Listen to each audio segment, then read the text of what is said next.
यो यो हनी सिंह, तू अपनी औकात में रहे। तेरे जैसे करोड़ों हनी सिंह आएंगे, करोड़ों हनी सिंह जाएंगे, लेकिन करोड़ों जन्म में भी तू रफी साहब के पांव की धूल भी नहीं बन सकता, यह समझ लेना। Hi friends, welcome to half ticket music. Your host Milind आपके वेलकम्स यू। आज एक अलग किस्म का वीडियो बना रहा हूँ। हमारे एक व्यूअर है जिनका यूज़र नेम है मिस्टर हार्डस्टोन 3452। इन्होंने मुझे एक कमेंट किया और जिस पे उन्होंने बताया यो हनी सिंह ने एक कमेंट की रफ़ी साहब के एक गाने के बारे में, जबकि वो इंटरव्यू दे रहे थे अपने एल्बम के प्रमोशन के लिए आज तक को।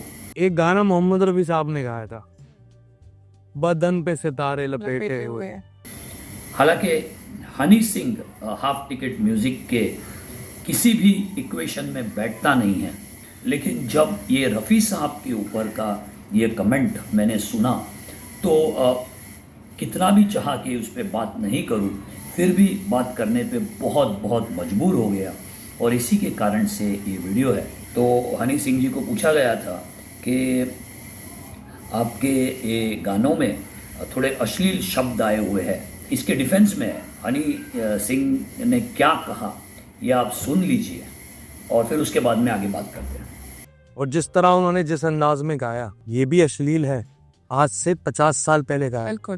तो हनी सिंह की ये बुद्धि और दिमाग है कि पहली चीज़ तो बदन पे सितारे लपेटे हुए, ये जो हसरत जयपुरी साहब ने लिखा हुआ गाना है वो अश्लील है। दूसरी चीज़, रफ़ी साहब ने जिस अंदाज में वो गाना गाया है वो भी अश्लील है। सबसे पहले चलते हैं हनी सिंह की कैरियर के ऊपर। तो ये साहब पिछले 10-15 साल से गाने बना रहे हैं, पंजाबी रैप ज़्यादा गाते हैं। जहाँ तक इनके हिंदी फिल्म गीतों के बारे में अगर हम बात करें, थोड़ा ज़ोर लगा के अगर सोचे कि भाई हनी सिंह के वो कौन से फेमस गाने हैं, तो मुश्किल से 3 या 4 या 5 गाने आपके सामने आ जाएंगे, जिसमें सबसे ऊपर है लुंगी डांस।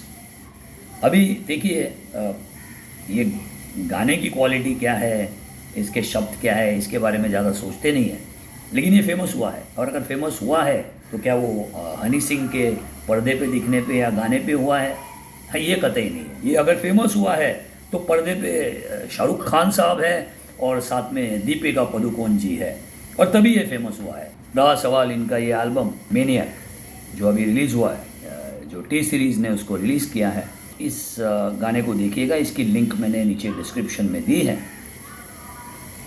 ये टिपिकली जो एक फास्ट कट एडिट का जो गाना होता है, जहाँ पे पर्दे पे क्या दिखता है हमें आधे से ज़्यादा टाइम समझ नहीं आती है, गाड़ी आ जा रही है, एक सीन आ रहा है, दूसरा सीन आ रहा है, जो फास्ट एडिटिंग चलते रहता है, क्योंकि यही तरीके से लोग देख सकते हैं। वरना हनी सिंह तो उनको कंटिन्यूसली देखिएगा कौन।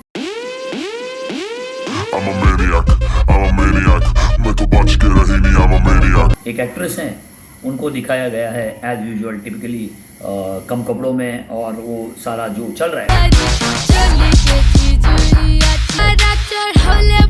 ठीक है, हमें इसमें से किसी भी चीज़ को लेके कोई भी प्रॉब्लम नहीं है। टी सीरीज़ जैसी म्यूज़िक कंपनी अगर ये बनाती है तो बनाए, कोई देखता है तो देखे, हनी सिंह चलता है तो चले।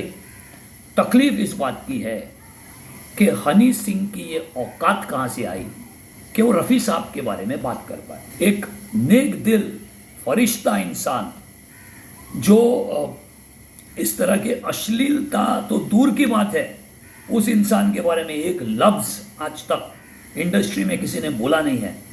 उस इंसान के बारे में बात करने की तुम्हारी औकात कहाँ से आई भाई? पूरे कपड़े में, साड़ी में ढकी हुई खूबसूरत वैजयंती माला जी, हमारे प्यारे शम्मी कपूर साहब, साथ में अजीत साहब भी है। एक पार्टी का सीक्वेंस है, क्या किसी एक्शन में, क्या किसी जेस्चर में, किसी भी तरीके से आपको ये गाना कहीं से भी अश्लील दिखता है? हसरत जयपुरी साहब ने लिखे हुए हैं, हम ही जब ना होंगे तो ऐ दिलरुबा, किसे देखकर हाय शर्मा होगी। आपके गाने देखिए, आपकी एक्ट्रेस कहीं से भी शर्मा रही है जो कपड़े पहन के वहाँ पे खड़ी है? मोहब्बत की ये इंतहा हो गई कि मस्ती में तुमको खुदा कह गया, ज़माना ये इल्ज़ाम करता रहे, भला कह गया या बुरा कह गया। से शब्द इसमें अश्लील है भाई। अब चलते हैं इनकी कमेंट की ओर जो उन्होंने रफ़ी साहब के बारे में कहा है और जहाँ से ये शुरुआत हुई। रफ़ी साहब ने जिस अंदाज में गाया है वो अश्लील है। रफ़ी साहब के गाने का अंदाज मिस्टर हनी सिंह आप अगले करोड़ों जन्म में भी पकड़ नहीं पाओगे। रफ़ी साहब जब देशभक्ति का गाना गाते हैं उसका अंदाज़ अलग होता है, मस्ती का गाते हैं वो अलग होता है, रोमांटिक होता है अलग, शायरी होती है अलग, भजन होता है अलग, कव्वाली होती है अलग। और ये तो मैंने बस कुछ ही कहे, ऐसे और 50 निकल आएंगे जो रफ़ी साहब का अंदाज है। रफ़ी साहब तो बहुत दूर की बात है भाई, बहुत दूर की बात है। तुम्हारे लिए तो मोहम्मद अजीज, शब्बीर कुमार, सोनू निगम, विपिन सचदेवा, ये जो सारे रफ़ी साहब को फॉलो करते करते आगे आए, इनको भी नहीं पकड़ पाओगे तुम। रफ़ी साहब तो बहुत दूर की बात है। आज की जनरेशन है जो रफ़ी साहब के बारे में इतना जानती नहीं, उन्हें क्या लगेगा कि रफ़ी साहब ऐसे गाने गाते थे।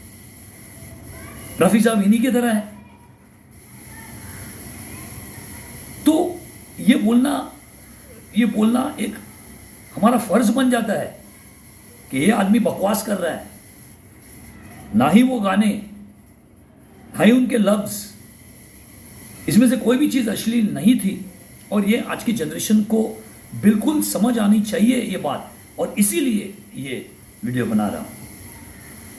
देखिए, इस वीडियो में शायद मेरा थोड़ा गुस्सा उमड़ के बाहर आ रहा है, लेकिन आप मुझे समझने की कोशिश कीजिएगा, क्योंकि ये हमारे लिए बहुत पर्सनल बात हो जाती है। जैसे कोई हमारे फैमिली के बारे में बात करे, ऐसा दर्द होता है। और आखिर में फिर से एक बार कहना चाहता हूँ कि हनी सिंह, तू करोड़ों बार जन्म लेगा, करोड़ों बार चला जाएगा, लेकिन तू रफ़ी साहब के पाँव के धूल भी बराबर नहीं है। फिर से एक बार ये ज़रूरत मत करना। This is your host Milind आपकी साइनिंग ऑफ। Take care.